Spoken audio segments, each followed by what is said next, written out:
right down to Asaba. And the Ata of Igala used religion as an instrument of colonization.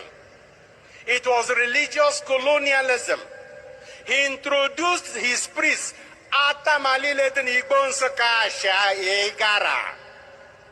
until about 50 years ago. No bundi gara na batama, mo bundi gara na biechi hatama. Mali le don saka uno bondonna. Go and research. Mali le shin sakash, non in sakashi gara. Most of them, except Enyangu ezechito kabiama, no kukechi ezecha biama. Enyangu ezechito kena na goya no tobo, o kukena na goya ni mulo. Go and research. In the 17th century, I've told this story many times, because here that we don't have a historical approach to our problems. In the late 17th century, the Jukun put pressure on the Igalas on the northern border and pushed the Igala southwards.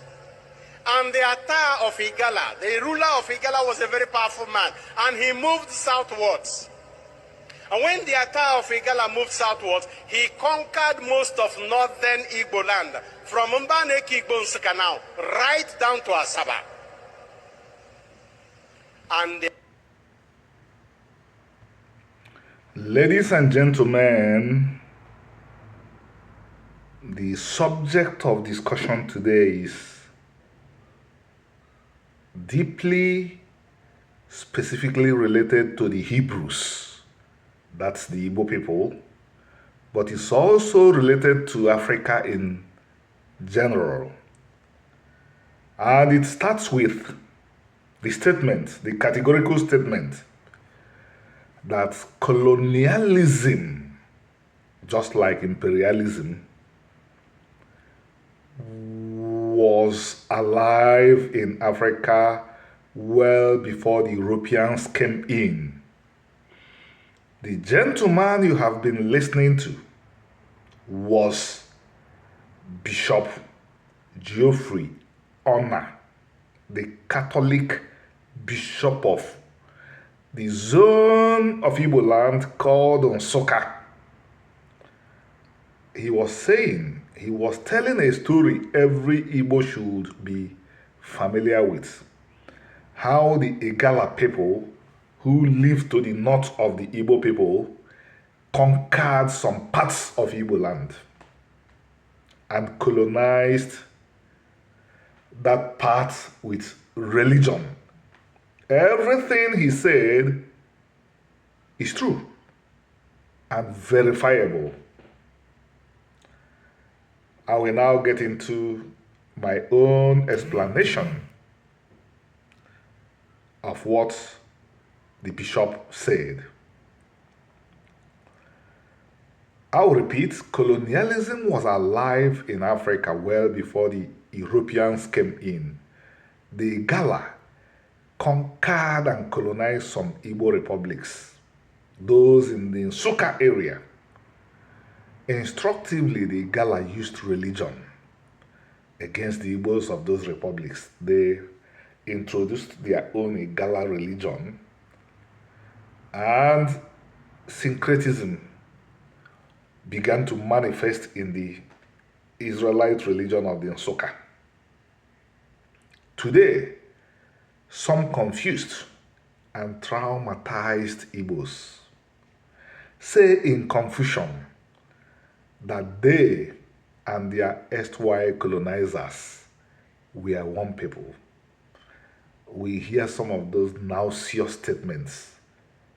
People don't want to study before they wade into subjects that are a little bit complicated. Erimuru Menri mụọ Igala, Igala mụọ nke nwa, bunk. The Igala are a totally different ethnic group from the Igbos, that is the Israelites. If there was an ancestor that manifested in the oral traditions of some communities called Igala.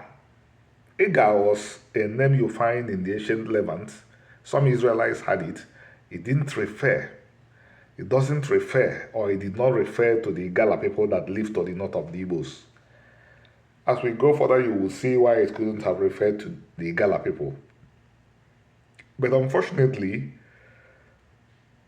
due to trauma, due to deculturing, due to destruction of the Igbo society in the 19th century by the last or the penultimate colonizer, the British, most Igbos don't think they need to go and study how to study history, how to write history before they become historians.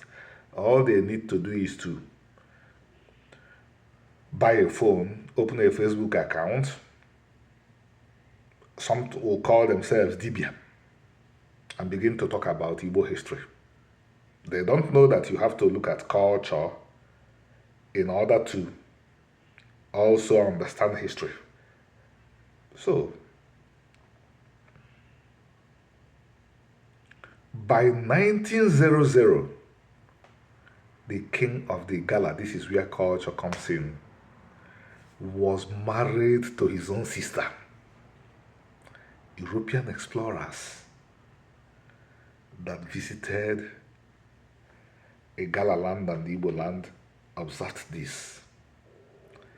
And you know what they thought? The Igala and the Igbo had been neighbors for generations. But they said that this practice of a man getting married to his own sister would seem horrible to the Igbos. What do you think about this?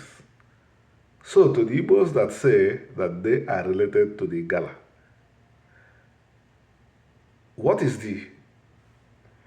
Omenala talk about affinity and consanguinity? If there is no separation of at least 8 generations, marriage cannot take place between two Igbos. If the relationship is not distant enough that they can be seen not to be related by blood in any way, two Igbo individuals cannot marry. Because at Sinai Desert, at the Sinai wilderness, the Lord God of Israel, Chukwu, laid down the law. Whatever the ancestors of the Israelites did when their numbers were few at Mount Sinai, at the Sinai wilderness, the God of Israel said, provided that restriction, thou shalt not marry anybody that is closely related to you.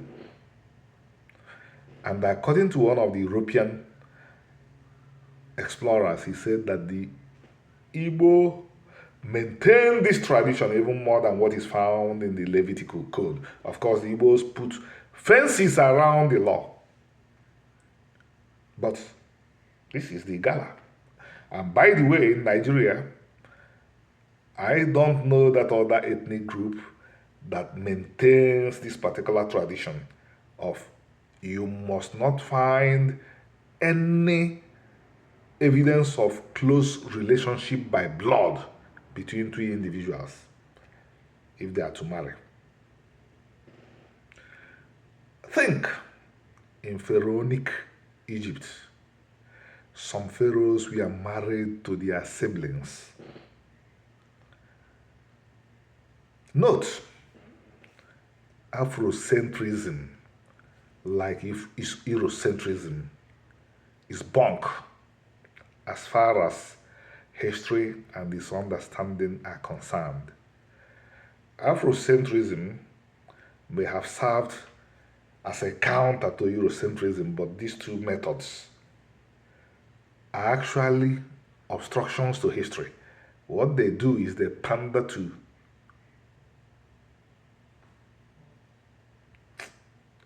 you know what they pander to. Eurocentrism came up and tried to market the false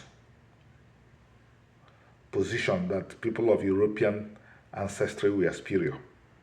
to people of other backgrounds. Bunk. Intelligence matters, or rather, intelligence varies from individual to individual, not groups to groups. I've come across people from all streams of humanity, European, African, Asian, who were geniuses. And I've also seen people in these streams of humanity who had nothing here. And Afrocentrism rose up to counter this rubbish by Eurocentrism. And what did it set out to do? Where Eurocentrism told a lie, Afrocentrism will also tell a lie to counter it. If, like Eurocentrism, tried to maintain that those civilizations found in the Levant couldn't have had anything to do with black people, Afrocentrism lashed out by claiming that everybody you find there, including the Israelites, were black. And where does this leave people like me? I am not black, I'm not white, I'm not green. The Igbo people never identified themselves as blacks or as whites. And by the way, in 1966, when Nigerians were killing Igbos, how did they know who was Igbo? They know who was Igbo if he was light-skinned. So I will be killing those Igbos that died then if I begin to accept today that the Igbo people were black people. The Igbo people are an Israelite people, a Hebrew people. They are not a black people. They are not even Africans. Africa is a geographical location. You identify people by their culture and their worldview, and the Igbo worldview and the Igbo culture are Hebraic. Many peoples in what you call Nigeria came from the Levantine area. This does not mean that they were Hebrews.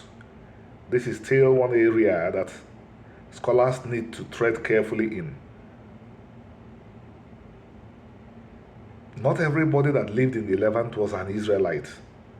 There were Carthaginians, there were Canaanites, there were Moabites, there were Syrians, there were Romans. Even the Greeks came there.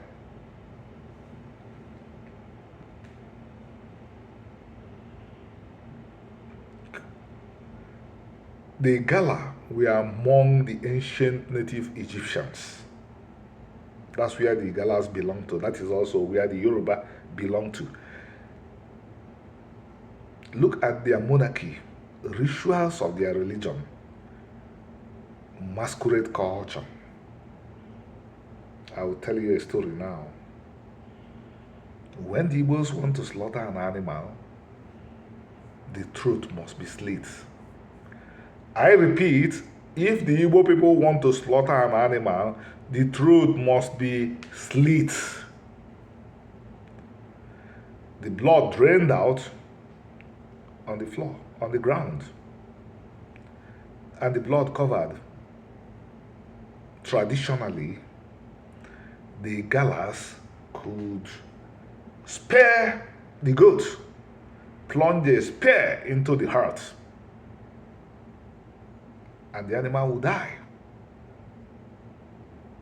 Most of those pseudo and ham historians, people that don't know that they have to go to university, learn how to study and write history. They have not heard of anything like this, but this is the fact. The Igbo people have told you about the Yoruba, have told you about the Igala as descendants of native Egyptians, native ancient Egyptians. I'm swinging back to the Igbo because it's important. The Igbos were the majority of the Israelite people. They are the majority of the Israelite people. Look at their egalitarian republics. Strangely, they did not form kingdoms in spite of their huge population. Look at their egalitarian republics, and if you want to see their facsimiles, go to Israel during the period of the Judges. Examine what you see very carefully. Then you will understand who those judges stood for, what they stood for.